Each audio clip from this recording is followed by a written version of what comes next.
Bienvenidas, queridas lectoras de CTXT. Hoy estamos aquí para tener una conversación que esperemos que sea divertida con Aimee Román, que es, bueno, una filósofa y una creadora de muchos videoensayos, artículos, etcétera. Aimee, muchísimas gracias por estar aquí con nosotras hoy. Muchas gracias. Bueno, a vosotras por invitarme. Y sí. Bueno, yo quería hacer un pequeño disclaimer y anunciar que hemos pensado en poner la parte, digamos, más política y que, bueno, esto es personal, no hablo por las demás, pero que para mí es la más importante, digamos, a la hora de la verdad, la más relevante. Hemos decidido ponerla al final porque me gustaría que fuera como una conclusión, precisamente por su grado de importancia. Y el resto de la conversación, obviamente, también está empapada de política, ¿no? Pero también es algo divertido, algo más relacionado a lo personal, que espero que les pueda entretener y que espero también que vaya, el hecho de que a lo mejor yo personalmente no lo ponga en el pedestal tanto como el otro tema, no quita que también sea importante y que nos haga reflexionar sobre nuestras relaciones personales, ¿no? Que al final, vaya, es algo bastante importante también y que tal vez a veces miramos demasiado con la lupa y eso es parte también del tema que nos gustaría hablar, pero que tampoco se puede hacer como si no existieran, ¿no? Ciertas dinámicas y que precisamente el objetivo es también disfrutar un poco más todas esas relaciones y todas esas dinámicas que inevitablemente vamos a encarnar antes o después. Porque hoy vamos a hablar de sexo y amor para las mujeres. Temazo. Sí, y bueno, Aime, empezamos con la primera pregunta, que va un poco precisamente sobre qué son sexo y amor para las mujeres, qué se considera digno para las mujeres. Yo lo siento por la introducción súper larga, pero tengo que introducir esto, terminar la introducción con una escena de la serie de Friends, que bueno, si no la han visto, la cuento para las 5 personas que no la hayan visto, que la tienen que ver, por cierto, porque es muy icónica. Bueno, básicamente hay dos mejores amigos de toda la vida que se llaman Ross y Chandler. Y la hermana de uno de ellos, Ross, está liada con el otro, ¿no? Que bueno, viene a ser el mejor amigo de su hermano mayor. Bueno, pues Ross, el hermano mayor, les ve liarse, enrollarse a través de una ventana y se cabrea muchísimo y corre, digamos, a proteger, ¿no? Proteger, nos tenemos que preguntar el qué quiere honor, sí, a su salvaguardar el honor de su hermana, sí. Sí, sí. Y nada, llega súper cabreado, en plan, ¿pero qué estás haciendo tú con mi hermana? ¿Pero cómo te atreves? Nada, entra, ellos desesperados, asustados, en plan, Dios, ¿qué nos va a pasar? ¿Qué nos va a pasar? Hasta que, bueno, entra y dice, mi mejor amigo y mi hermana, pero bueno, ¿esto qué es? Bueno, y coge el amigo y le dice, no, no, no, para, que la quiero. Y ella le dice, sí, sí, yo también le quiero, es verdad. Entonces Ross, el hermano mayor, se queda así, lo piensa y dice, ¡ah! Mi mejor amigo y mi hermana, como sí, qué bonito. Sí, sí, me acuerdo.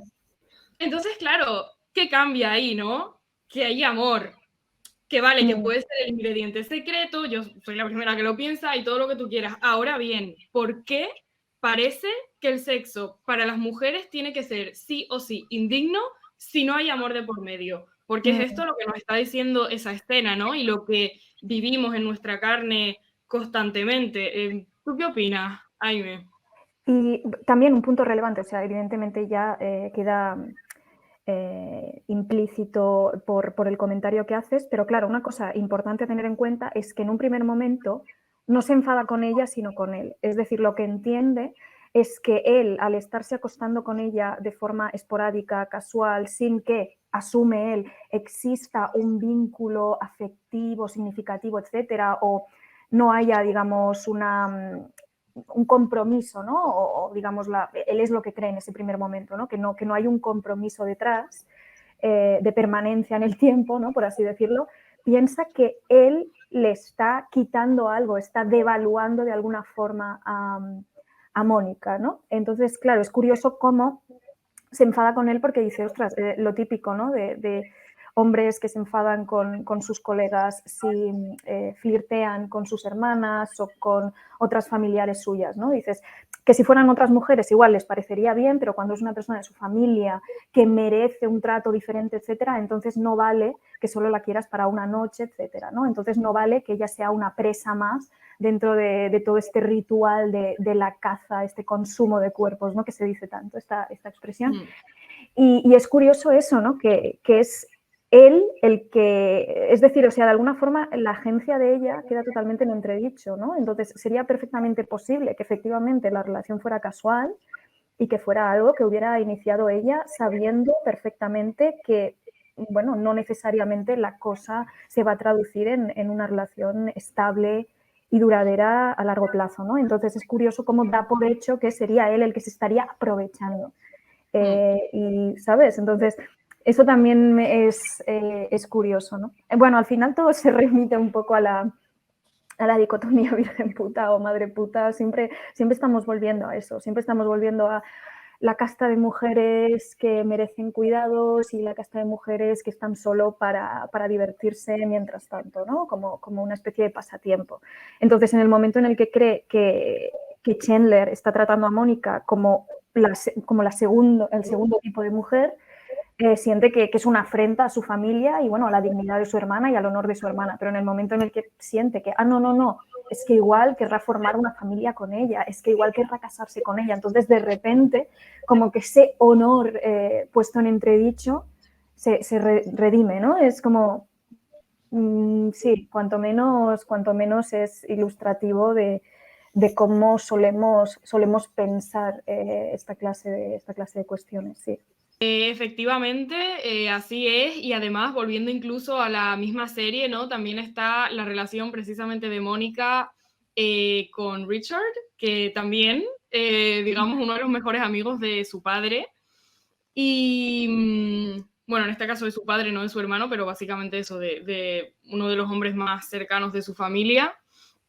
Y claro, también allí vemos como a ella, debido ahí, en ese caso, a la diferencia de edad, ella tiene 20 y pico y él, bueno, no sé si 40 y tantos o 50, pero bueno, unos 20 años de diferencia. Ella de repente es una bimbo y él es un héroe, que yo también he pensado, o sea, esto sería interesante ver cómo se desarrollaría en un ámbito, sin embargo, de izquierda en 2023, porque yo, francamente, me da la impresión de que en una dinámica así, él para ese tipo de ámbito no quedaría ya como un héroe, sino como un capullo. Y Como un ella depredador. seguiría quedando como una bimbo o como una víctima, ¿no? Ella sería la víctima incauta, sí. Mm. Esto creo que lo estuvimos hablando un día, pero una cosa es analizar y problematizar este tipo de tendencias. Por ejemplo, el hecho de que por lo general los hombres mayores o los hombres a partir de cierta edad, no siempre evidentemente, ¿no? Pero que exista, digamos, este patrón de buscar a mujeres algo más jóvenes, a veces mucho más jóvenes. Una cosa es digamos, analizarlo y problematizarlo en tanto que tendencia, en tanto que al ser algo común refleja algún tipo de, ¿sabes? Refleja relaciones de género, cómo funcionan las relaciones de género y cómo en el caso de las mujeres la experiencia casi se puede considerar un defecto, ¿no? O casi se puede considerar eso, la ingenuidad y la inocencia una virtud, algo deseable. Podemos hablar de fetichización de la inocencia y de cultura de la efebofilia y todo eso. Pero una cosa es hablar en términos generales y otra cosa es meternos en una relación concreta sin tener indicios de que exista un abuso y, digamos, empezar a fiscalizar esa relación cuando realmente quiero decir, sí que es verdad que podemos sacar conclusiones cuando hablamos de, digamos, de muchos casos, de estadísticas, pero cuando hablamos de una relación de dos personas, creo que muchas veces igual estamos haciendo demasiadas presuposiciones, porque es mucho más difícil, digamos, anticiparse o es mucho más difícil predecir lo que va a pasar en una relación concreta o cómo funciona una relación concreta.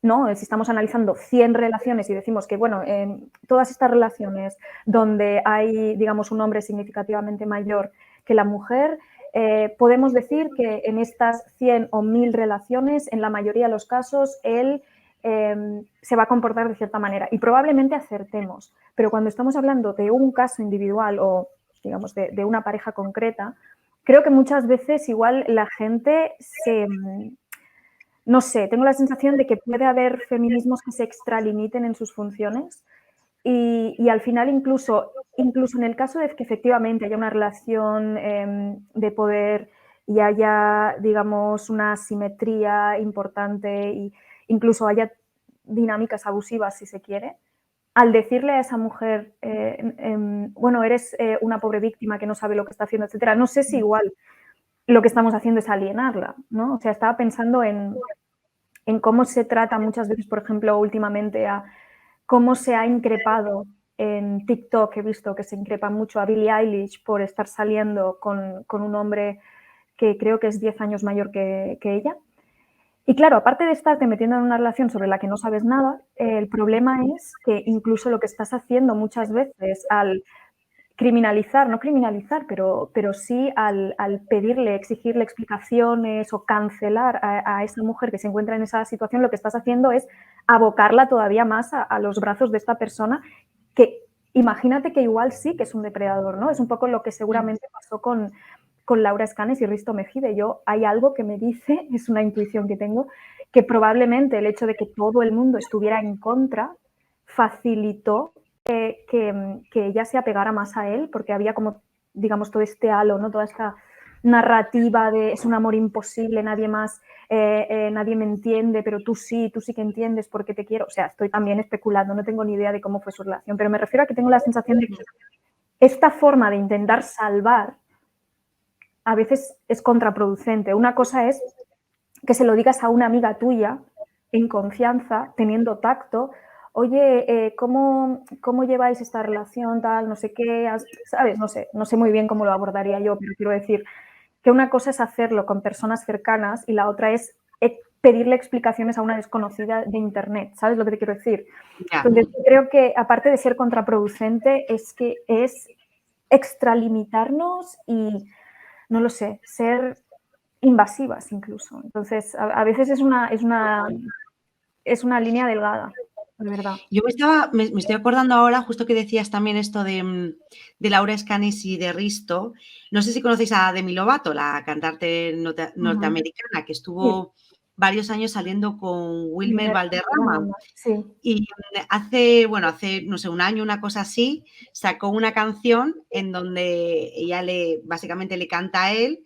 Ella ahora con 29 años, que era la edad que él tenía cuando empezó a salir con ella cuando ella tenía 17 años. Claro. Entonces, se armó un debate alucinante y esa canción es muy buena porque, por un lado, ella cuenta cómo ella vivía todo esto y dice pensaba que era un sueño adolescente, ¿no? Esta idea de estar con un chico más mayor que tú, que te cuida, que tiene experiencia, que no sé qué, que no sé cuánto.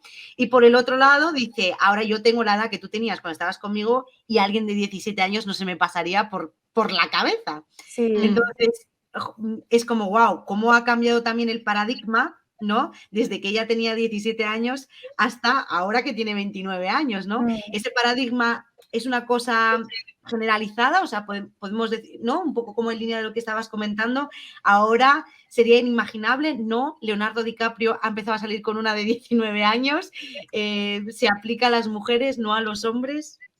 Yo creo que lo que ocurre es que sigue pasando, pero lo que ha cambiado es como el discurso, digamos, la recepción pública, por así decirlo, la forma en que se interpreta y se lee desde fuera esa relación. Pero, como digo, no sé si consigues ser el hecho de que tus amigas digan que tu novio es problemático o que es problemático que esté contigo porque es mayor. No sé si realmente te disuade de meterte en esa relación o lo que hace es, como he dicho antes, incluso que te apegues más o que te aferres más a a esa relación y más bien te distancies de tus amigas porque están intentando, ¿no? Se produce esa tensión. Entonces, por eso digo que sí que yo problematizo bastante las diferencias de edad, sobre todo en edades como tan críticas para el desarrollo, ¿no? Porque evidentemente si una persona tiene 35 y la otra 45, pues no veo mucho problema, claro. No es lo mismo que tener 15 y 25, ¿no? Entonces hay edades que son muy, muy críticas para nuestro desarrollo y también para asentar nuestra autoestima y para saber regular nuestros impulsos y demás, Y ¿no? nuestra Y para también, autoimagen. claro, y también para aprender a detectar líneas rojas y para aprender también a plantarnos y a saber cuáles son nuestros límites, nuestras necesidades, ¿no? Hay muchas cosas que aprendemos durante esos años. Entonces, sí que yo veo que hay ahí muchísima vulnerabilidad a explotar, ¿sabes? Pero tengo la sensación de que algunos discursos pueden incluso hacer más mal que bien a las personas que se encuentran en estas situaciones, en estas relaciones, ¿no? Y que a veces es más un virtue signaling de decir que sepáis que estoy en contra, que no un, ostras, ¿cómo podemos ayudar a estas chicas jóvenes que realmente pues necesitan en ese momento sentirse vistas y validadas y sentirse especiales y ostras, esta persona con tanto mundo y con tanta experiencia me está viendo, me está reconociendo, me está apreciando, wow. En vez de intentar ir a la raíz de, oye, ¿por qué hay tantas mujeres jóvenes que se están sintiendo poco valoradas y que cuando un hombre más mayor o que tiene, digamos, o que, digamos, supone una especie de autoridad, ¿no? Si es un profesor, si es un famoso, lo que sea, ¿por qué necesitan, digamos, esa validación? Hay algo que les está faltando igual en su entorno y como también hemos romantizado mucho este tipo de dinámicas de musa y artista y aprendiz y mentor, ¿sabes lo que te quiero decir? En plan, Sí. yo diría un poco más que no a, digamos, yo qué sé, petarle el Instagram a Billie Eilish de your boyfriend is a groomer, ¿sabes? Eso no creo que sirva, ¿sabes? Y además la estás penalizando a ella, en plan, le estás haciendo, ¿sabes? Le estás haciendo daño a ella y no creo que vaya a disuadir a nadie, ¿sabes? Pero y además... Ay, perdón. No, sigue, yo había parado. Perdón. No, que necesitaba hacer un comentario también sobre lo que decías tú, ¿no? El tema de que a veces pensar que una relación en particular, ¿no? Tiene que ser sí o sí una reproducción de una estadística o yo qué sé, un arquetipo, también es un poco peligroso, ¿no? Porque al mismo tiempo, o sea, tú entonces me estás diciendo que una tía que atrae o bueno, que está teniendo cualquier tipo de situación con una persona, con un hombre significativamente mayor, solo le puede atraer porque es una bimbo, o sea, solo puede ser una bimbo. Entonces, claro. Estás como aceptando y adoptando ese estereotipo y me estás diciendo que si una chica es joven, es guapa, solo puede ser joven y solo puede ser guapa, o sea, no puede haber más. Y también se lo estás diciendo a él, ¿no? O sea, también es como una especie de humillación en un contexto, digamos, progresista de, joder, es que qué hombre tan superficial eres que te has fijado en esta tía, cuando a lo mejor esa tía es muchísimo más que una tía guapa, que una tía joven. Y creo que alguien que plasma esto, además con un trasfondo marxista maravilloso, es Sally Rooney, ¿no? Sally Rooney en sus novelas, digamos, nos presenta a personajes que básicamente lo que hacen es romperse los esquemas totalmente los unos a los otros. Y me encanta porque además también me parece como una voz muy necesaria a la hora de decir, sigue un poquito más tu corazón, a lo mejor en la izquierda nos lo estamos pensando demasiado, o sea, estamos racionalizando tanto que al final terminamos incluso reprimiénnos, que esto es algo que vamos a hablar ahora en la siguiente fase, y si ya te dejaré voy a recoger esta última frase que has dicho porque en el marco de hablar del amor y, joder, a veces es verdad que tratamos, o sea, lo pensamos tanto y lo repensamos todo que a veces pienso que la magia de todo esto, o sea, que se pierde, o sea, que luego me resulta aburrido. O sea, llega un momento en que ya solamente me apetece escuchar cosas del amor en podcast de tías que, yo qué sé, que aceptan su condición de haber nacido en 1980, que hay cosas que no pueden cambiar y digo, joder, si es que a veces me siento mucho más identificada, o sea, no es que no haya politizado yo mis relaciones personales, ni que les haya dado una vuelta, ni que haya participado en la crítica y en el debate, pero a veces digo, es que qué aburrido, es que qué aburrido querer fiscalizarlo todo, qué aburrido tener que hacer un contrato para cada intercambio con otra persona que te... O sea, a veces siento que es aburrido, o sea, llega un momento que me encanta hablar de estas cosas, pero es como, por favor, podemos ponerle un poquito de, no sé, de magia al asunto. De hecho, esto es una cosa que con mis amigas, sobre todo, que vienen de la Via Yala, o sea, estos debates tienen como otro, no sé, como otros marcos. El otro día, en una conversación con amigas, estábamos teniendo una conversación sobre sexo y de repente dijo una de ellas, bueno, feminismo latinoamericano, me levanté y le preparé el desayuno. Y todas nos reíamos, ¿no? Porque era como, jajaja, te has levantado y le has preparado el desayuno, pero, o sea, no hubo más reflexión no, es como, fue un intercambio, me lo pasé bien, me salió levantarme y hacerlo. Es que es imprescindible también dejarnos un espacio para respirar y ser un poco problemáticas a veces. Sí. Y tropezar y saber que, mira, estoy tropezando, pero es lo que hay, ¿sabes? Quiero decir, es que al final también podemos llegar a ser tan rígidas y tan inflexibles y lo queremos intelectualizar todo tanto que nos ponemos un estándar que al final es imposible estar a la altura, ¿sabes? Y entonces parece que eres una fracasada porque sigues teniendo un apego ansioso y cuando alguien es intermitente te acaba generando como una especie de adicción y es como, bueno, a ver, es que eres una persona. Quiero decir, que llega un punto... Claro, ¿no? Ya, pero parece como una tontería, pero parece que hay que reivindicar que somos personas. O sea, también me parece que tengo que reivindicar que soy una persona. Y hablando sobre disculpas que a veces tenemos que dar, el siguiente tema que queríamos introducir era el tema del deseo.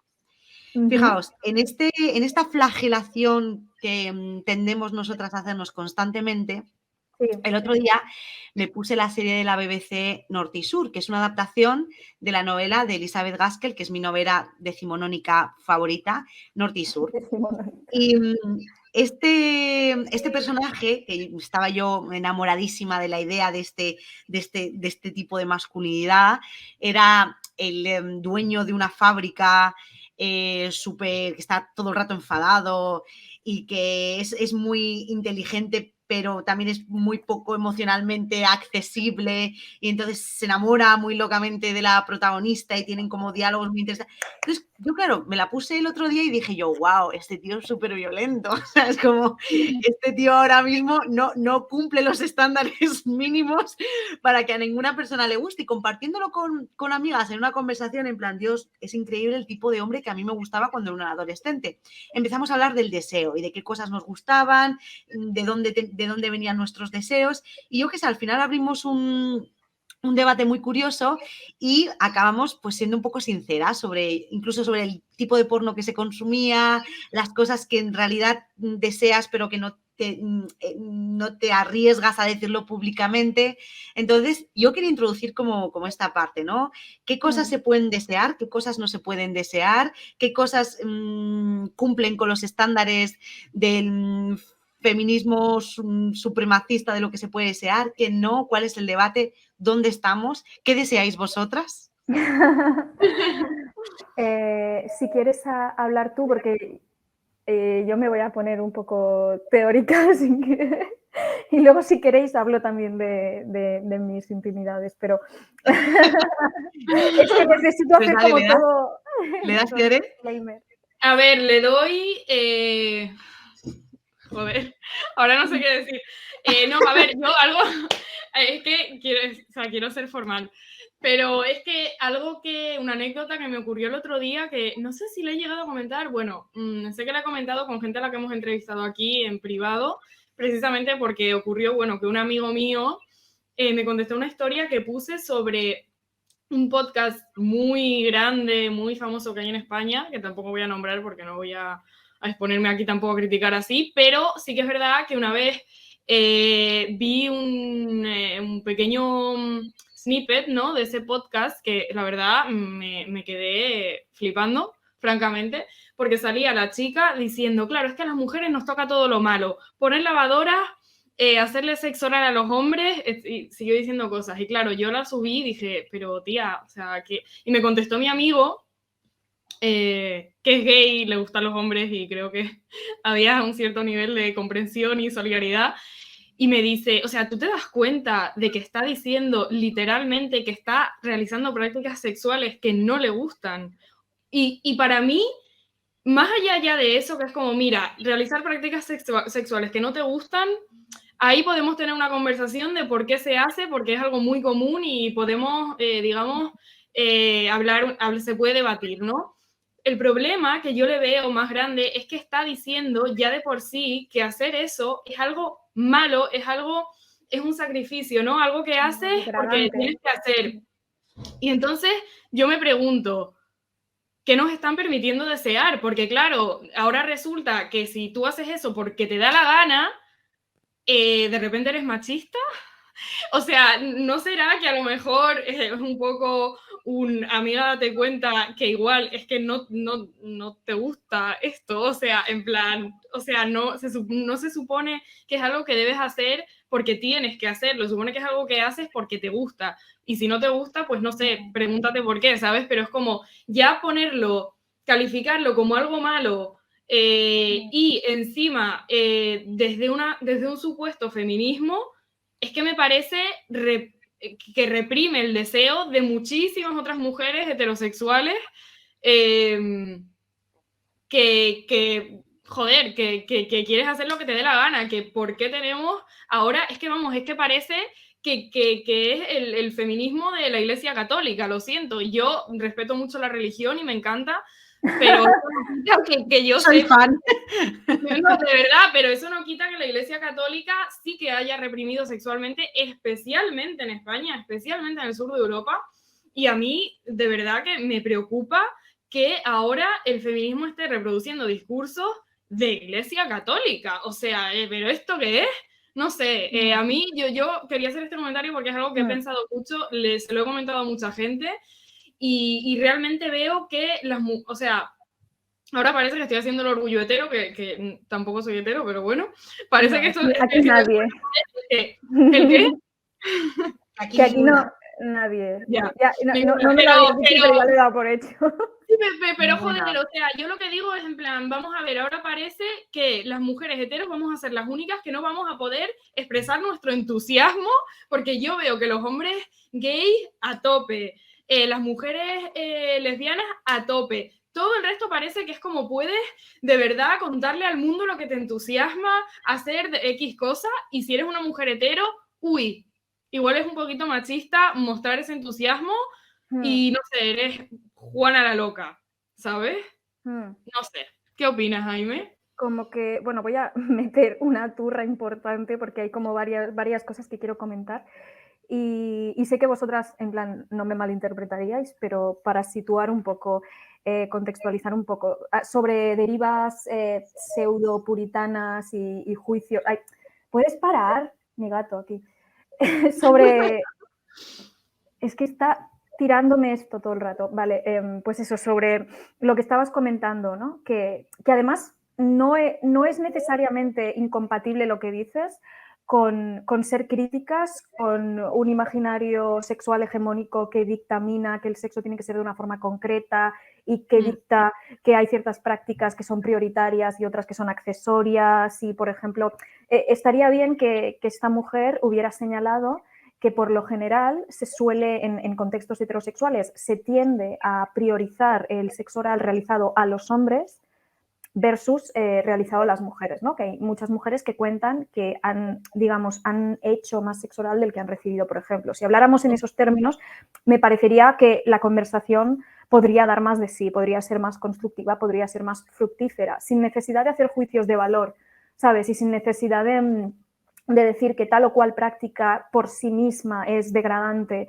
independientemente del contexto en el que se produce, ¿no? Eso también me parece muy simplista y no me parece que sea un feminismo crítico, aunque se vista como tal, ¿no? Entonces, una cosa que quería comentar para acabar de contextualizarlo un poco es que yo creo, porque yo también he participado de eso, yo creo que muchas feministas allá por el 2015, 2016, incluso 2017, creo que lo que queríamos era combatir y contrarrestar quizás unas narrativas de un feminismo pro-sex que sobre todo por entonces era especialmente naif y que venía a decir, bueno, eso, ¿no? Oye, si tú te lo pasas bien, automáticamente todo está bien y ya bastante culpables nos ha hecho sentir la moralina conservadora por ser seres sexuales, ¿no? Bastante han coartado, bastante han reprimido ya nuestro placer con esta cultura de la respetabilidad, de la modestia femenina, etcétera. Así que vamos a abrazar, que está bien, ¿no? Y a reivindicar también políticamente, que esa es la parte que igual puede ser un poco más contenciosa, ¿no?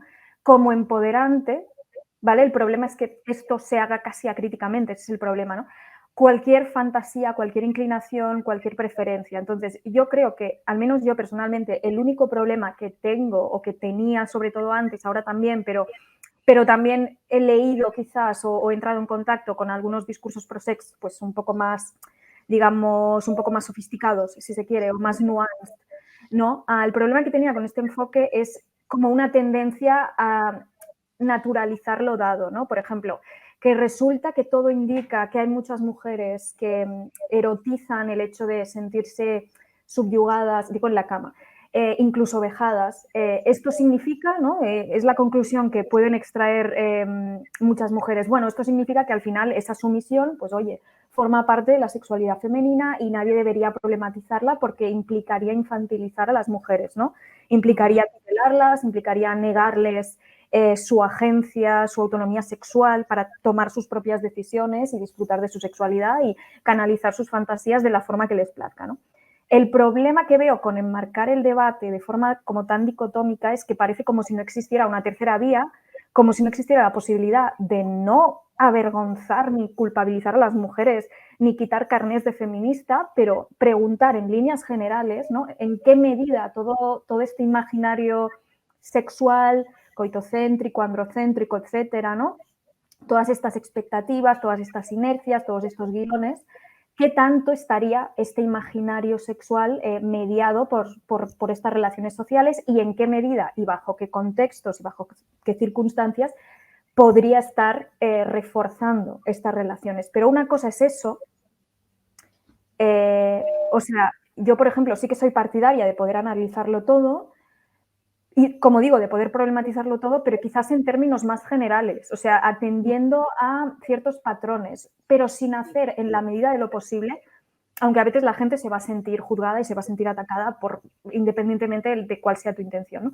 Pero intentar no hacer prescripciones morales, es decir, no decirle a ninguna mujer que no deba realizar tal o cual práctica o que esto la degrade, porque quiero decir, ninguna práctica es degradante independientemente del contexto en el que se da. O sea, tienes que atender también a lo que sucede fuera del dormitorio para saber si eso es degradante o no, pienso yo. Entonces, yo como mucho a una mujer lo que le voy a decir es hazlo si a ti te apetece, no porque sientas que tienes que probar que eres la novia o la pareja sexual moderna, guay y desinhibida. Escucha tu cuerpo, conoce tu cuerpo, descubre qué es lo que te da placer, estate atenta a tus reacciones y si lo disfrutas, pa'lante, ¿no? Pero sí que es cierto que ha habido bastantes mujeres feministas que se han sentido, y hago todos estos disclaimers porque creo que en parte se ha debido a discursos como el mío de 2015-2016 por muchos matices y muchas puntualizaciones que yo aportara, al final en aquella época 140 caracteres no podías matizar lo suficiente, ¿no? Entonces creo que muchas mujeres se han sentido durante estos años legitimadas en juzgar, en fiscalizar la vida privada, la vida sexual de otras mujeres bajo el pretexto de estarse preocupando por ellas, ¿no? Y es cierto que ha habido races que incluso, no sé, parecía que les estuvieran recriminando a otras mujeres que al sucumbir a estas expectativas patriarcales estuvieran como jodiendo a todas las mujeres, ¿no? Quitándoles algo al resto de las mujeres. Entonces, no me mola nada este tipo de discurso. O sea, yo puedo ser muy crítica con ciertas cosas, pero no voy a ir por ahí, ¿sabes? Yo creo que también un problema de la respuesta de este ciberactivismo Marratfen es que creo que no entendió lo que estábamos diciendo antes, que hay todo un espectro de realidades y de experiencias. Y sí, efectivamente, en un contexto patriarcal, ninguna mujer va a tener una relación perfectamente normal, por así decirlo, con su propio cuerpo y con su propia sexualidad. Bueno, hay toda una historia de aprendizaje, ¿no? Que está al final como muy mediada por la mirada externa cosificante que acabamos interiorizando. Aprendemos al principio, ¿no?, a pensar en nuestra sexualidad imaginándonos casi como si fuéramos el objeto observado por otro sujeto. Y esto puede hacer incluso, y hay estudios sobre el tema, puede hacer incluso que perdamos cierta capacidad para conectar con nuestro cuerpo y saber qué es lo que estamos experimentando durante el sexo, ¿no? Y que es difícil desaprender esto y reclamar la propia sexualidad. Yo no digo que sea fácil, pero que yo esté de acuerdo con este diagnóstico, que nuestra socialización ha complicado muchísimo nuestra relación con nuestro deseo y está todo tan mediado que a veces es difícil saber hasta qué punto realmente disfrutas algo, o la única razón por la que disfrutas algo es porque te sabes deseable para el otro, ¿no? Que como razón adicional es legítima, pero claro, no debería ser la única, creo yo. Yo creo que de ese diagnóstico a decir que como ninguna mujer puede tener una sexualidad 100% libre de presiones internas y externas, que entonces ninguna mujer puede llegar a disfrutar genuinamente de su sexualidad en un contexto hetero, o que ninguna mujer puede tener una sexualidad libre si está con hombres, creo que ahí hay un trecho y es en eso en lo que no estoy de acuerdo. Porque, y además tampoco ha sido, luego hablamos de esto si queréis también, después de la turra, pero creo que este es también, quizás las experiencias que yo he tenido durante los últimos 4 años han informado un poco mi cambio de rumbo, a pesar de que no haya sido quizás un cambio tan extremo como alguna gente que me recuerda de Twitter le pueda parecer, ¿no? Porque yo siempre añadía el disclaimer de no estoy diciendo que si a una mujer le gusta esto no puede hacerlo, que no pasa nada, que no eres menos feminista. Simplemente estoy preguntando por qué a la mayoría de la gente tal parece que le gusta más esto y qué relación puede guardar con la forma en que nos han educado. ¿Sabes lo que te quiero decir? Sí. En plan, intentar hacer ese, digamos, ir a la raíz de estas cuestiones, pero sin, no sé, sin avergonzar a la gente por sus deseos, sus apetencias. ¿Sabes lo que te quiero decir? Ya. Entonces, no sé, pero es una línea muy delgada, es como lo que estábamos diciendo antes, ¿no? De decir que, ostras, sí, en la mayoría de relaciones con diferencia de edad hay una dinámica, hay una relación de poder, pero sin entrar a creer que sabes mejor que una persona como es una persona que no conoces de nada de internet, que tú sabes mejor que esa mujer, cómo es su relación de pareja. Pues lo mismo con la sexualidad. Yo aquí, desde mi ordenador, no puedo entrar en Twitter y decirle a una chavala de 21 años que lo que está haciendo en la cama en realidad a ella no le gusta. Eso es lo que te quiero decir. En plan, yo no conozco de nada a esta persona. Igual lo puedo analizar en términos generales. Hay muchas mujeres según esta estadística, ¿qué tal? Pero yo no puedo entrar a... ¿Sabes lo que te quiero decir? Entonces... Sí, a lo específico. No sé. Sí, sí. Claro, porque... Yo, ay, perdón. No, sigue. No, ya está, si he estado 10 minutos. Es que quería traer un punto de Natalie Wynn, que bueno, es también hace videoensayos súper interesantes de gran nivel, la verdad. No la conozco, pero creo que la sé conoce. que te encanta. Y bueno, yo quería traer un punto que saca ella en uno de sus vídeos que se llama Envidia, que básicamente habla de las mujeres que subimos fotos, digamos, en pelota. Bueno, sugerentes. Etcétera. Se llama sugerentes en este. Sí, sugerente. Para decirlo de manera más elegante, de forma sugerente. Y básicamente, bueno, lo conecta un poco con la envidia y también con una tendencia en la izquierda a centrarnos, digamos, en hacer juicios morales al milímetro de la vida de los demás, en vez de, digamos, luchar por el poder, ¿no? Y creer incluso que podemos hacernos con él en algún momento, en plan, creérnoslo un poco. Y bueno, me parece maravilloso porque, claro, lo ridiculiza mucho, ¿no? Esa actitud de decir, ay, te estás objetivizando, no tienes dignidad, y bueno, y eres machista, básicamente, ¿no? Entonces te quería preguntar, ¿eso no es parte también de nuestra sexualidad que puede, sí o no, ser más machista, más feminista? Se puede analizar si lo deseamos, pero también es autonomía física, ¿no? O sea, ¿tú qué opinas de dónde va esto dentro de, digamos, lo que es esta moralina, ¿no? Esta obsesión con hacer juicios morales a otras personas y en este caso a mujeres que, joder, que a mí me da mucha rabia porque muchas veces se escribe toda una historia, ¿no? Y ya automáticamente tiene que haber sí o sí una inseguridad o bien que te crees más tonta o bien al revés, que tienes que probar algo con tu físico. O sea, es como que ¿Crees que da esto es lo único que puedes ofrecer? una víctima y que solo puedes estar haciendo esto cual víctima. No sé si me explico. Yo, ¿me estás preguntando? Sí. Es que he perdido el hilo porque te estaba escuchando y he dicho, ¿esto era una pregunta o bueno, simplemente era una pregunta? Yo en vez de una pregunta tengo un comentario. Es una pregunta muy de estereotipo de persona que Sí. viene y te responde la pregunta, pero sí. Bueno, no, a ver, yo te diría que para hablar del tema de... Sí que he abordado bastante la cuestión de la autocosificación y demás, pero no diría que sea algo tan simple o que uno pueda abordar de forma tan reduccionista como decir, si una mujer sube una foto sugerente, esa mujer automáticamente está desesperada por validación o está más desesperada por validación que otra, que quizás...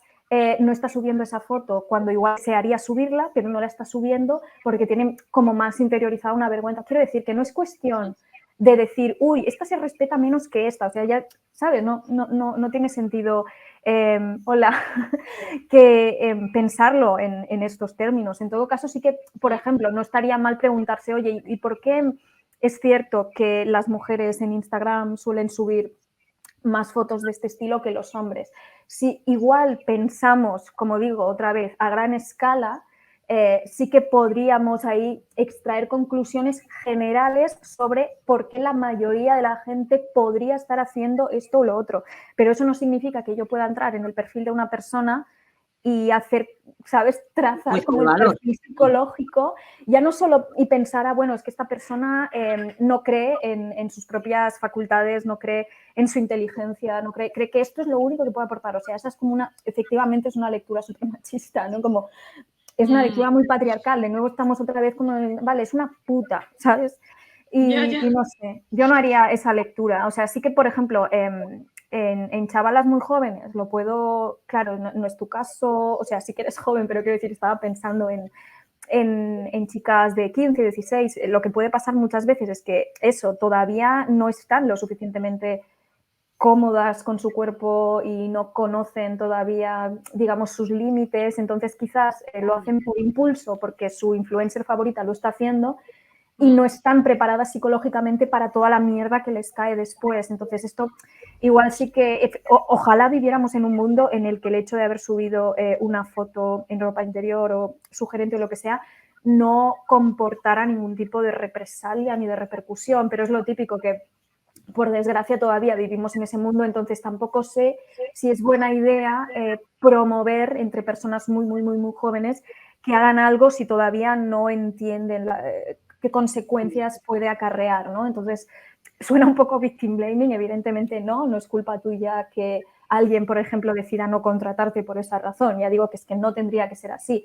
Pero sí que he conocido casos de chicas que por pertenecer a movimientos muy body positive, etcétera, han subido fotos de su cuerpo y luego se han arrepentido porque eso, eran muy jóvenes, no sabían qué recepción iban a tener. Esas fotos luego se han subido a foro. Por desgracia, Internet es así, ¿sabes? Entonces, ojalá esto no pasara. Pero claro, en el momento yo misma también comparto nudes con amigos, con amigas, etcétera, confiando en que no las filtrarán, pero siendo una adulta que sabe que si las filtran, mira, no voy a avergonzarme, no, ¿sabes lo que te quiero decir? Pero he tardado en llegar a un punto en el que realmente no vaya, ¿sabes? No vaya yo a tener como una crisis por eso. Y entonces a veces es un poco complicado. Sí que creo que tiene sus intríngulis este tema, ¿no? Pero evidentemente no es tu caso, en plan, ¿sabes? En plan, si estamos hablando de gente muy joven que aún eso no está del todo cómoda con su cuerpo y con su sexualidad, creo que es un poco distinto, ¿no? Pero sí. O sea, yo también creo que como todo es muy líquido, ¿no? A veces como actos que pueden tener una lectura muy patriarcal o muy machista se pueden resignificar de una manera muy... O sea, que puedes hacer de tu cuerpo también un arma política, ¿no? Y es tu arma de supervivencia, ¿no? Entonces, no sé, o sea, y de hecho yo conozco gente que se expone mucho así en redes sociales, que conocen también cuál es el poder que tienen y utilizan su cuerpo como un arma de poder, o sea, de poder político y de poder, Claro. o sea, quiero decir que hacer una mera hacer una lectura que sea muy reduccionista y que esté muy enmarcada en el moralismo judío-cristiano y tal, pues no te va a dar mucha información de lo que realmente se cuece en las redes sociales y un poco en la línea de lo que tú decías, ¿no? Que al final tendrás que conocer qué es lo que se quiere realmente transmitir cada persona en cada foto, en cada contexto para entender, para poder hacer una lectura de qué es lo que está pasando realmente ahí, ¿no? También es verdad que es lo que tú dices. Yo hay cosas que he escrito en el 2015 que yo no escribiría ahora tampoco, ¿no? Es como... Pero claro, igual, pero creo que por otras razones. Pero también es verdad que, claro, que alguien lea un artículo mío de una carta al director que escribí en el 2015 no va a tener la misma repercusión que si hubiera subido una foto, y esto es así, una foto en el 2015 por desgracia es así. donde enseño la mitad de una tela. No tendría que ser así, desde luego, pero bueno, es el mundo en el que vivimos todavía. Que también parece que es como tu cuerpo, que eso qué mérito tiene, ¿no? En plan, si sobre todo si eres una persona que te lo ha dado la genética, que a mí me pasa mucho, que es como, en plan, son conversaciones que pareces como, joder, con todo lo que te has currado lo otro, y fardas de esto, que no te las has ganado ni tú. Y es como, perdona, primero, o sea, la inteligencia, si tanto... Es lo que iba a decir. O sea, eso también, eso sí que te lo has ganado, o también hay parte de que nace, o sea, es como, en plan, ya nos estamos metiendo como en conversaciones que parece que es superficial, pero que si realmente te quieres meter, si realmente te parece un problema tan enorme y te quieres meter en ello, entonces, de verdad, considéralo todo, no te quedes como diciendo, en plan, lo que te conviene a ti para confirmar lo que ya piensas como prejuicio. Sí, o el capital cultural de tu familia también influye muchísimo, no solo económico y social, que también, sino también cultural, ¿no? El hecho, por ejemplo, yo me empecé a leer súper pronto antes de empezar en parvulario y fue porque mi hermano mayor leía y tenía un montón de libros en casa y como que me estimularon en ese sentido, había muchos libros en casa. Entonces, claro, eso quieras que no, o el hecho de tener unos padres que tienen estudios universitarios y que te pueden ayudar hasta bachillerato con los deberes, cosas así, que parecen sutiles, es que marcan muchísimo a nivel académico, profesional. O sea, cuando te pones a pensar en todas estas pequeñas cosas agregadas, o sea, dices, bueno, y luego, evidentemente, claro que luego hay un esfuerzo y una disciplina, lo que tú quieras, pero hasta qué punto el haber conseguido publicar un artículo interesantísimo en tal revista tiene que ver con que le caías bien al profesor. ¿Sabes lo que te quiero decir? O sea, es que si nos ponemos a pensar en términos de meritocracia, igual no se salva casi nadie. Claro, y además estamos sobreviviendo. O sea, estamos sobreviviendo y es como, vamos a ver, o sea, tú me estás diciendo que gente que consigue 1000 cosas a nivel, profesional, en el ámbito que sea, no tienen que ver con sus apellidos y no tienen que ver con sus condiciones materiales cuando se han criado. Pero luego las tetas, no te las has ganado. Vale, y los apellidos sí, y las propiedades sí. O sea, en plan, bueno, al final también de clase, ¿no? Al final todas utilizamos los recursos que tenemos o con los que estamos más seguras. Exacto. Y al final es la supervivencia en un sistema que va en contra de la vida, ¿no? O sea, pues lo que tienes lo utilizas y yo qué sé, y otro día más. Otro día más. Antes, sí, que os iba a decir que no se me olvide, que estábamos hablando, igual Tiare ha hablado un poco más de temas íntimos. Bueno, en realidad no has hablado de temas íntimos ahora que lo pienso, porque has contado lo que habías pensado de esa story, ¿no? O de ese sneak peek que habías visto. Que una cosa yo os creo que ya es bastante información, pero bueno. Sí. Que una cosa que os quería decir es que yo también he tenido durante bastante tiempo, bueno, por muchas razones diferentes, pero uno de los beefs internos con el feminismo que he tenido, y me gustaría saber qué pensáis, porque no es una...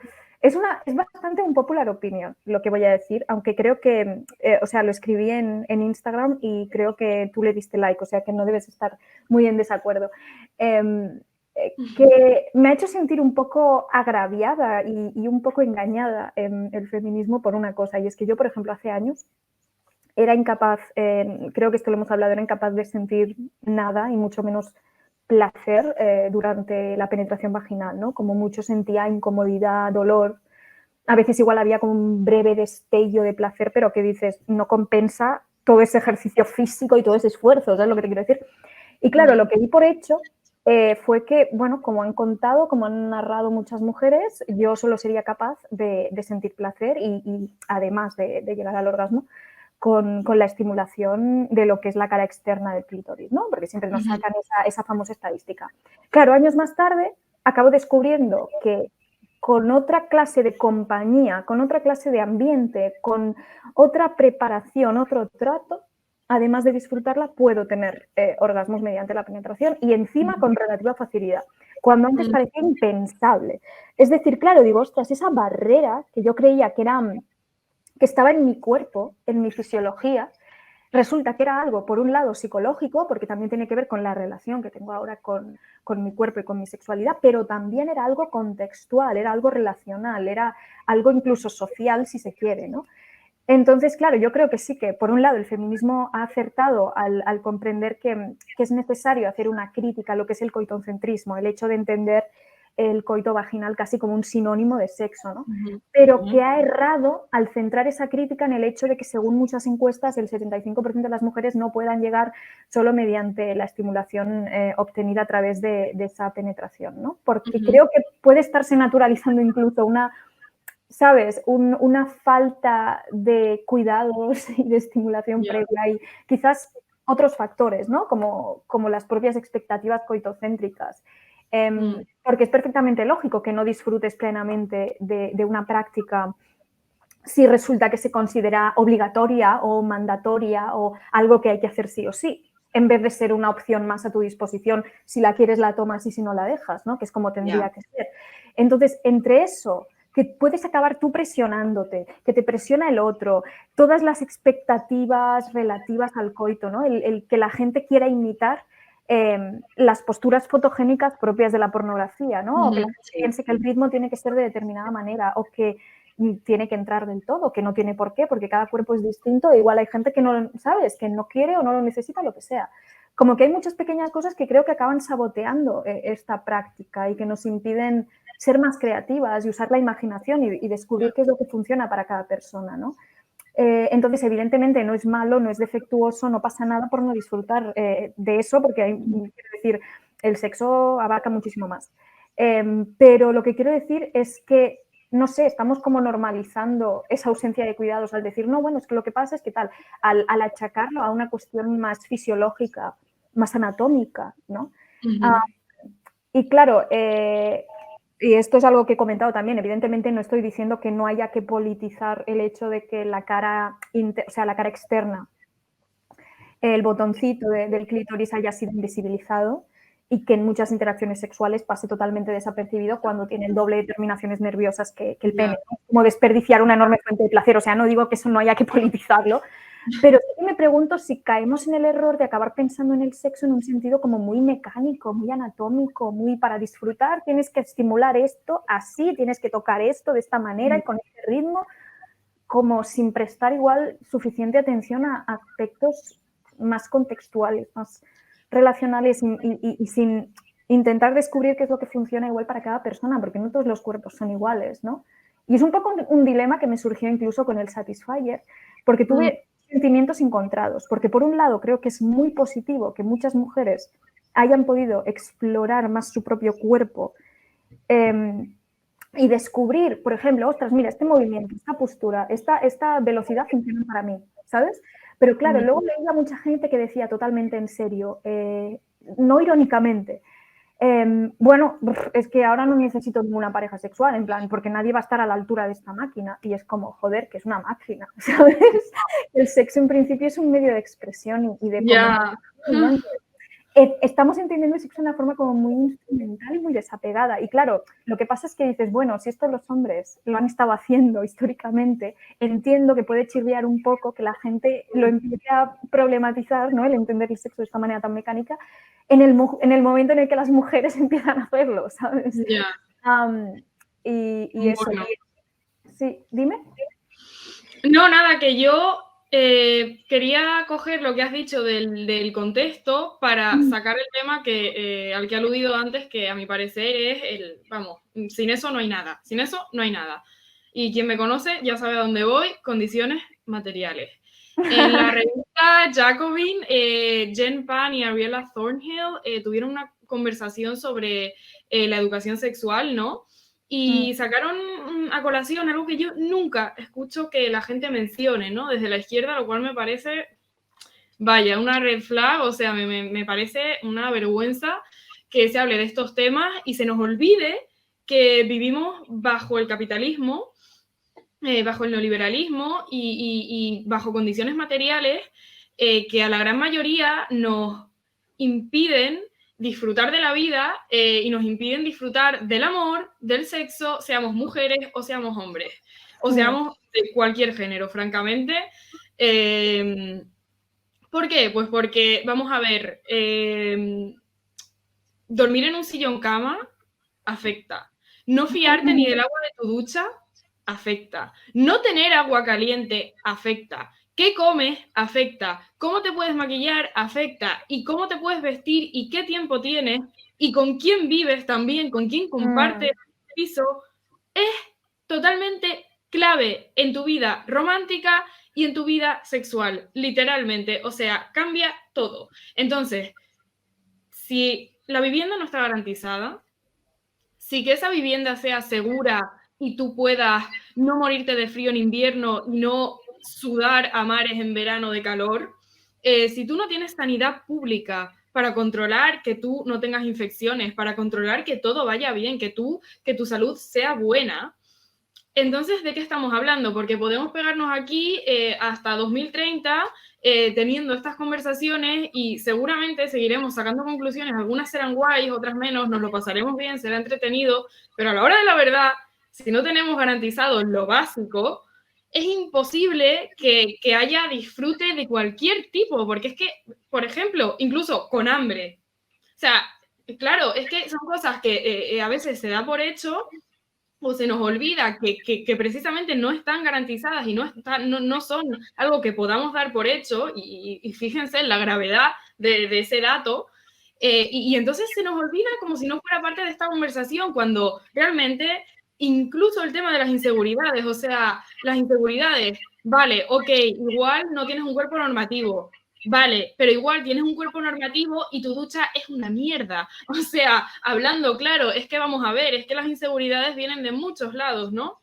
Entonces, para mí, esto lo es todo, el hecho de que si no tenemos garantizados esos aspectos absolutamente claves para las personas de cualquier género, con cualquier cuerpo y de cualquier edad, si no partimos de ahí, ¿qué nos queda, no? O sea, es como construir el tejado sin tener la base. Y bueno, Aime, te quería preguntar, ¿no? Bueno, y a Jessie también, ¿qué opináis de esto? ¿Cómo se une el amor y el sexo a las condiciones materiales de la mayoría, ¿no? De la clase trabajadora específicamente, incluso de la clase no trabajadora, porque creo que al final el nivel de enajenación y de frialdad que hay o sea, lo penetra todo. Y bueno, sí, necesitaba que concluyéramos, digamos, devolviendo el foco a lo que creo bueno, que tiene la mayor importancia al final. Yo he intentado también aportar esa perspectiva de clase al hablar de, bueno, de la mayoría de debates que se dan acerca de las no monogamias éticas, el poliamor, la anarquía relacional y demás. Y es que realmente, por un lado, o sea, creo que se ha teorizado muchísimo sobre la regulación emocional y sobre cómo, digamos, no comunicar necesidades y expectativas y cómo gestionar los celos, ¿no? Siempre se habla mucho de eso, pero creo que no se ha hablado tanto de cómo algunos de los problemas a los que se enfrentan estos modelos relacionales alternativos tienen también mucho que ver con el hecho de que no podamos dedicar tanto tiempo y energía mental y emocional en un contexto de hastío y de agotamiento y de precariedad económica a nuestros vínculos. Y esto se extiende también a nuestros vínculos totalmente platónicos, ¿no? O sea, quiero decir, al final, claro que la gente acaba focalizando, digamos, toda esa energía en la pareja, pero en parte, o sea, evidentemente también están, pues, digamos, todos los mitos del amor romántico y todas las expectativas relativas a eso, pero es que luego también hay factores que tienen más que ver con cómo gestionas tu tiempo. Si la mayoría de la gente trabaja 8 horas al día, entonces ya ni hablamos de la gente que tiene hijos, ¿no? Pero incluso si hablamos de los solteros, en curros de mierda. Entonces, o están en paro, pero están estudiando un máster de no sé qué y están también, quiero decir, la mayoría de la gente de mi generación, de mi quinta que conozco, está agotada constantemente. Entonces, ¿cómo vas a nutrir, digamos, relaciones en las que se presupone que va a haber una implicación constante, que va a haber, evidentemente, lo suyo sería que también cuidáramos mucho las amistades y que se revalorizaran las mismas, quiero decir, amistades sin sexo, platónicas, etcétera. El hecho de que al añadir ese componente sexual pasen a estar por encima en una especie de jerarquía, también lo podemos problematizar, ¿no? Pero bueno, de nuevo, estamos entrando en cuestiones más teóricas, pero hablando en términos más prácticos, claro, es que muchas veces conozco a gente que realmente maneja muy, muy bien el tema de los celos y tal, pero lo que no maneja bien es la gestión del tiempo, de poder dedicar suficiente tiempo a todas las personas con las que se vincula sexoafectivamente. Entonces, al final lo que acaba pasando es que se acaban produciendo tensiones y asimetrías que ni siquiera tienen que ver con inseguridades quizás inherentes a esa relación o con incompatibilidades intrínsecas a esa relación, sino con la incompatibilidad de vidas que lleva la gente, ¿sabes? Siempre se habla de la conciliación, hablando sobre todo de las madres trabajadoras, pero es que evidentemente eso es lo más jodido, pero incluso en personas solteras, jóvenes, lo que sea, es que muchas veces también, ya sin entrar en que cada vez estamos más atomizados y eso también es un producto de nuestro tiempo, ¿no? Y parece que nos es más fácil hacer las cosas a distancia a través de una pantalla y eso también está hasta cierto punto erosionando como las comunidades, por así decirlo, los tejidos comunitarios, pero eso es otro. Bueno, no sé si es otra cuestión, pero no es algo que yo controle mucho, no es un tema sobre el que haya discurrido mucho, pero sí, yo creo que muchas veces falta ese componente en muchos. Por ejemplo, no sé si conocéis el podcast, tú seguramente sí, Tiare, porque creo que conoces a Lionel, el podcast Estas cosas del follar. Uh-huh. Pues uno de los últimos posts que publicaron me pareció increíblemente iluminador, porque además, y fresco, porque no había visto nunca, o sea, sí que había tenido conversaciones con personas poliamorosas o activistas de las no monogamias éticas y demás, hablando de estas cosas en privado, pero nunca había visto a nadie como resumirlo, ¿sabes? Formularlo de una forma tan clara y tan sistemática.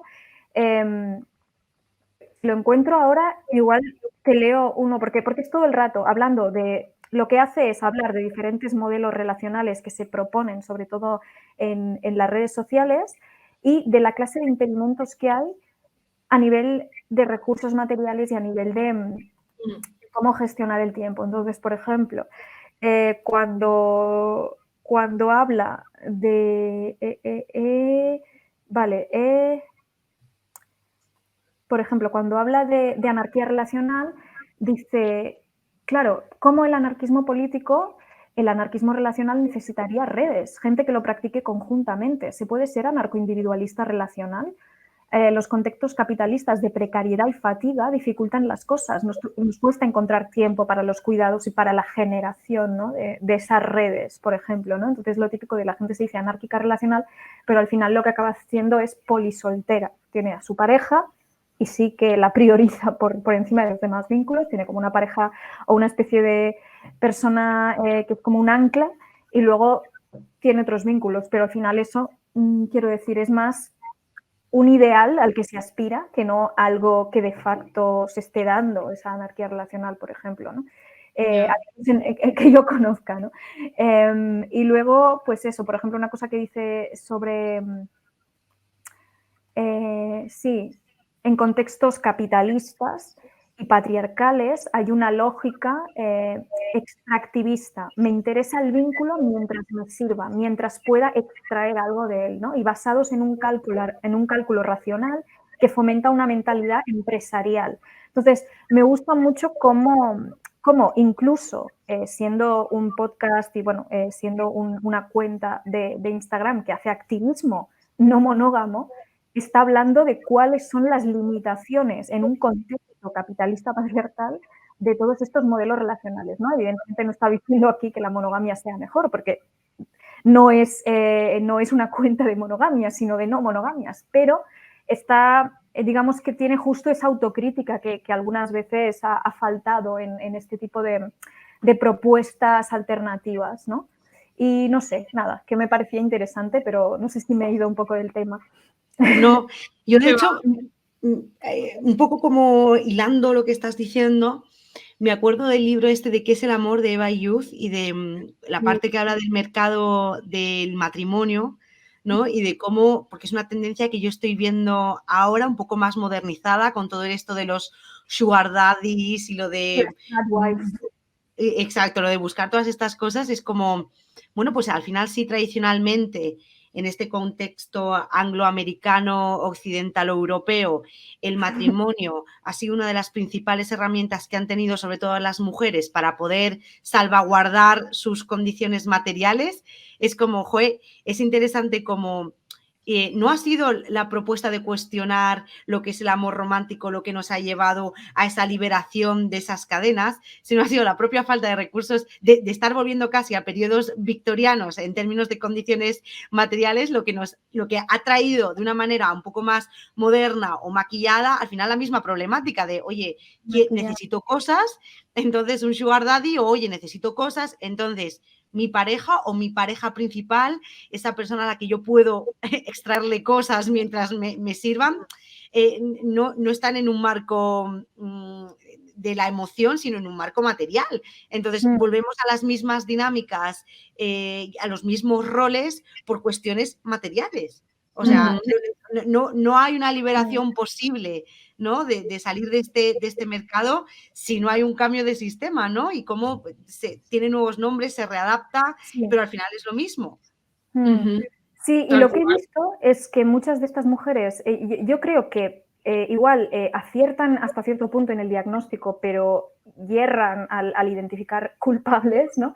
Lo que vienen a decir es, hostia, el feminismo nos ha jodido porque sí, ahora podemos incorporarnos al mundo laboral, pero claro, el mundo laboral es cada vez más precario y encima tenemos que asumir una doble carga, coño, pues para eso mejor vuelvo a la carga anterior en vez de tener que asumir una doble carga, ¿no? Porque el otro día, por ejemplo, estaba haciendo un carrusel de Instagram sobre cómo se corresponde, o sea, sobre la relación entre la brecha salarial y el reparto del trabajo productivo y reproductivo, porque muchas veces es como el componente que falta, ¿no? En muchas estadísticas se centran en cuánto se cobra por hora en un mismo puesto, pero claro, la cuestión es, si puedes dedicarle muchas más horas porque tienes a una persona en casa que se está encargando, ¿no? A la que le estás delegando toda esa carga de labores reproductivas, de cuidados, de tareas domésticas, etcétera, tú puedes hacer más horas extras, ascender, etcétera. Entonces, por un lado, eso, que hay como esta imagen de que la mujer era la mantenida, cuando en realidad lo que pasaba es que ambos trabajaban, igual que ahora, ambos,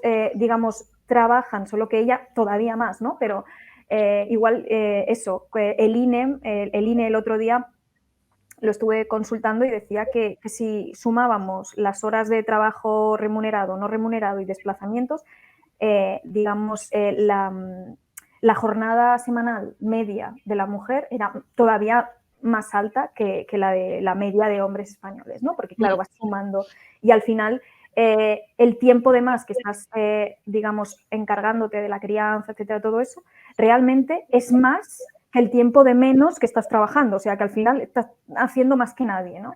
Y eso, pero realmente, claro, la cosa es que no es, digamos, que ella esté siendo mantenida, sino que ella está haciendo posible que él sea más productivo y que entonces sí que es verdad que el sueldo familiar es mayor, pero a costa de producir asimetrías de género, sobre todo porque el trabajo reproductivo está muy privatizado en el sentido de ser algo que una hace en privado, en soledad, ¿no? Como sin, digamos, por eso muchas propuestas comunistas, marxistas, etcétera, lo que proponen es como una comunización y una socialización, que no sea algo que quede en el hogar apartado, etcétera, porque una entonces si se dedica casi exclusivamente a eso, lo que pierde es, digamos, contacto con la esfera pública donde se toman las decisiones políticas y donde sucede, digamos, la acción política. Entonces eso como que te recluye, ¿no?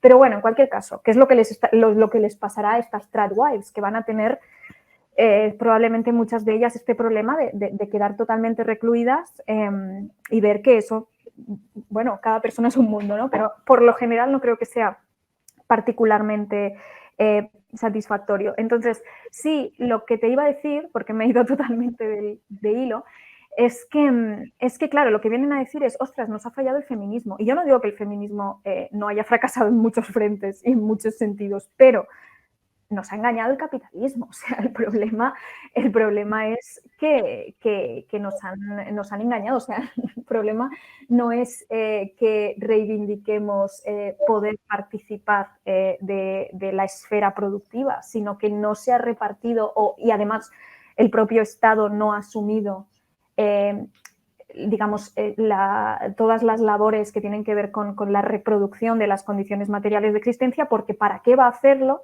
si es mucho más fácil tener, digamos, las mujeres trabajando gratis en el hogar? ¿Por qué vamos a dedicar muchísimo dinero a comedores, lavanderías públicas, guarderías de calidad, etcétera, etcétera, etcétera? ¿Y por qué vamos a reducir jornada? No, mucho más fácil que trabajen muchísimo los dos, pero que además ella al llegar a casa haga todo eso gratis, porque ya lo hace por inercia, ¿no? En relaciones patriarcales precapitalistas preexistentes ya ayudan a que exista esta inercia, ya facilitan que exista esta subyugación previa. Entonces, claro, me estoy yendo muchísimo del tema, creo. No, yo quería expandir un poco en el tema, digamos, que habíamos hablado de todos estos juicios que se hacen, yo que sé, a mujeres más jóvenes que están con hombres más mayores, lo que subes o dejas de subir a redes. Quería como puntualizar, ¿no? Y quiero ver qué opinas tú, que realmente si tanto nos preocupa, y es normal, ¿vale? Que a veces nos preocupe, pero si tanto nos preocupa, ¿por qué no lo comprobamos? La mejor manera de comprobarlo es que cada una sea libre. Y la única manera de ser libre es si tenemos condiciones materiales ingreso mínimo buenas. Bueno, yo no soy mínimo vital, pero condiciones, o sea, condiciones materiales buenas. Yo soy más pro expropiación, pero bueno, básicamente, o sea, sin ella es normal que sí, efectivamente, hay una diferencia de condiciones materiales entre una chica mucho más joven que su pareja, y eso sí, en muchos casos lleva a abusos de poder, ¿no? Precisamente porque ese poder no está democratizado. Entonces, la solución es señalar, que bueno, eso ya hemos dicho que no, o la solución es luchar, hacer una lucha de clases por unas condiciones materiales que nos liberen a todas, y que por lo tanto las decisiones que tú tomes sean desde la libertad y no, digamos, que aunque bueno, aunque tú las hagas y son súper respetables, o sea, que espero que quede claro que yo, vamos, esto de señalar y de hacer juicios morales me parece francamente, para empezar, contraproducente, por no decir cosas peores, pero sí que es verdad que digo, vale, efectivamente puede ser que al principio, vale, todo muy guay, todo muy bonito, pero luego, joder, sí que las condiciones materiales son distintas y hay situaciones coercitivas, ¿no? Claro, si no solucionamos eso, ¿qué pretendemos, no? O sea, si realmente a toda la gente que tanto supuestamente le preocupan estas relaciones y esta objetivización, y bueno, esta manera de existir y de relacionarnos en general, porque es que hay tantos temas que si hacemos una lista no terminan, aparte de los que ya hemos tratado hoy. Yo creo que todos los que hemos tratado hoy verían su solución principalmente en el cambio de esas condiciones materiales. Entonces, bueno, esto, toda esta gente que está hiper preocupada, a mí me gustaría, con todo el cariño y el amor del mundo, porque sé que hay buenas intenciones, me gustaría preguntarle, uno, si está en un sindicato, dos, si está en un partido político, tres, qué hace, además de ir con la lupa mirando la vida de los demás y diciéndoles lo que tienen que hacer o proponer diversity trainings o conversaciones de 5 horas que al final sigo volviendo a mi piso de mierda. Entonces, no sé, me gustaría como eso, poner esa preocupación materializada en algo tangible y que históricamente nos ha dado victorias como, no sé, tener fines de semana, como han sido eso, partidos comunistas y sindicatos, básicamente. Bueno, y movimientos sociales. O sea, que yo, este es mi foco, movimientos sociales. Bueno. Eso se puede debatir, pero para otro vídeo. Tangibles, ¿no? Es para otro vídeo. No sé, ¿ustedes qué opinan? Pues a ver, yo recogiendo un poco lo que estabas diciendo, te haré, yo no sé hasta qué, o sea, yo quiero pensar por un lado que si quitas de la ecuación toda la parte material, realmente vamos a ver una revolución en los cambios de relaciones, de la manera en la que tenemos de relacionarnos de manera sexoafectiva con otras personas, pero no sé, fíjate, ahí mencionabas antes que ya existen relaciones precapitalistas, no sé hasta qué punto prepatriarcales, si es que hubo algún tiempo en la historia que se pueda considerar prepatriarcal. Bueno, claro, es que prepatriarcal no es pre-sociedad de clases ni digamos, propiedad privada, claro. Entonces, sí, hablaba como del capitalismo como tal, colonialismo, durante colonialismo y tal, ¿sabes? Vale. Entonces, claro, habló como de un periodo histórico muy, muy concreto a partir del cual podríamos decir que se instaura el capitalismo como tal, pero claro, seguía existiendo una sociedad de clases, seguía existiendo la propiedad privada, ¿no? Entonces, sí, claro, claro, es el punto igual, el matiz importante, sí. Pues, o sea, que yo no sé hasta qué punto, ¿no? Como todas estas relaciones que se generan son únicamente materiales. O sea, me pregunto si hay otras cuestiones, yo qué sé, que tienen que ver con la cultura simbólica, que tiene que ver con el lenguaje, que tienen que ver como con otras dimensiones, que supongo que al final todo eso lo que hace es como sostener, ¿no? Las dinámicas que tenemos. Entonces, no sé hasta qué punto 100% yo afirmaría que una vez quitas de la ecuación la parte material, podríamos ver una verdadera revolución, ¿no? ¿Qué sería? Claro.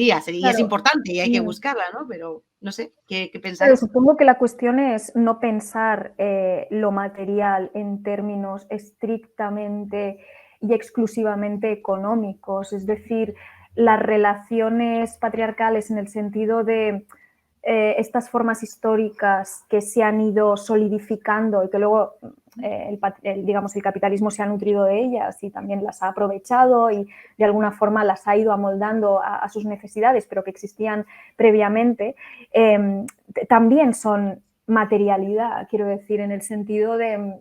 Entonces, muchas veces la gente dice, bueno, es que todo esto se acabará cuando se socialicen los medios de producción o cuando, digamos, cuando derroquemos el sistema capitalista. Pero claro, es que pueden existir sistemas peores que el capitalismo. O sea, no se trata únicamente de derrocar el capitalismo, ¿no? Porque el feudalismo era peor.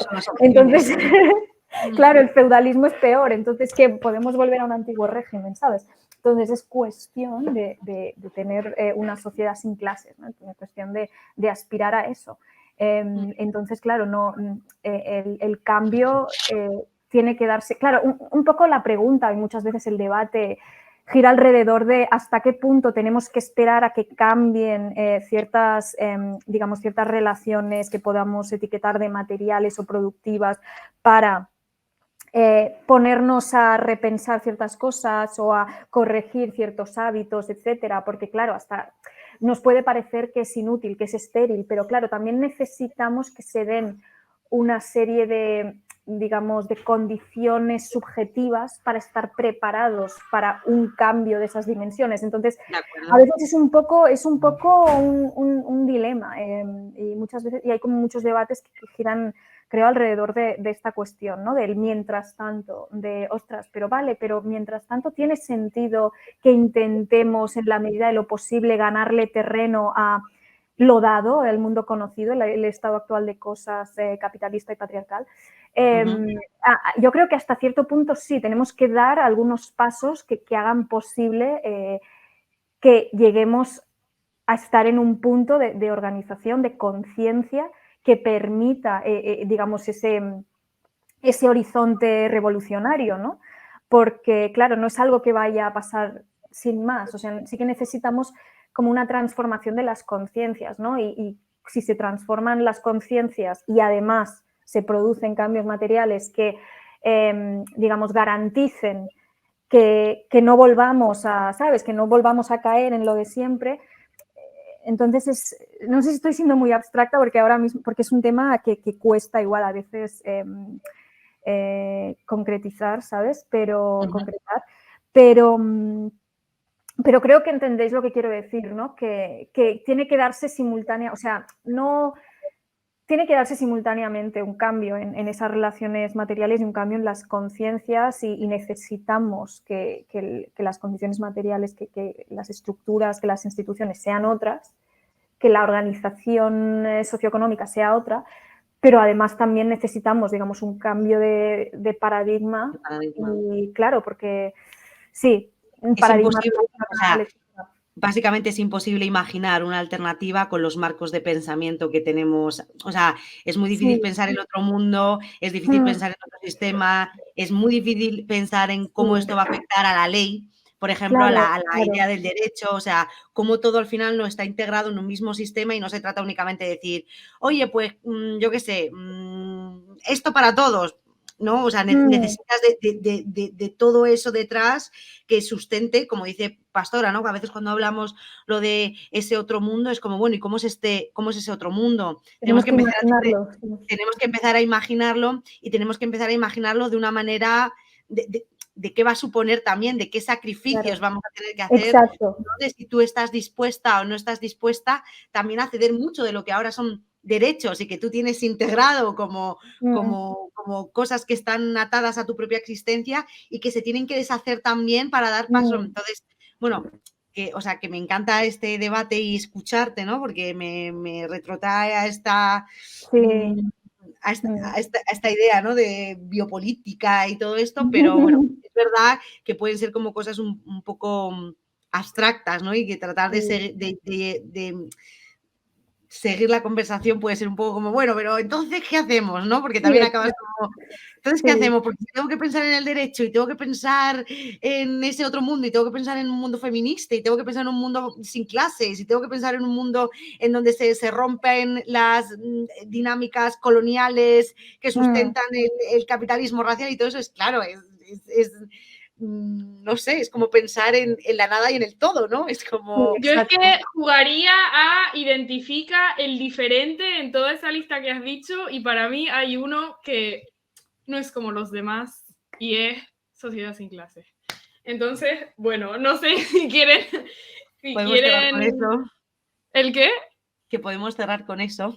Podemos cerrar con eso, cada una evidentemente tiene su opinión, espero que, bueno, que les hagamos pensar y que creo que también debatir y hablar de esto, aparte de divertido, puede ser enriquecedor, espero, para quien nos haya escuchado. escuchado y bueno, que bueno, yo me ha tocado hoy de trabajo hablar con 2 de mis amigas, así que soy súper Sí, y es siento verdad.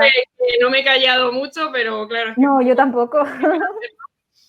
Bueno, a mí siempre me gusta escucharos, o sea que no ha lo mismo sido digo.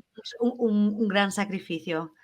No, para mí Muchísimas tampoco. gracias, bueno, a las dos y en especial a ti, Aime, por habernos Sí. hecho pensar, por Bueno. haber traído sobre la mesa y haberle puesto palabras un poco guays a lo que a veces intuyes, pero no sabes cómo materializarlo y nunca mejor dicho.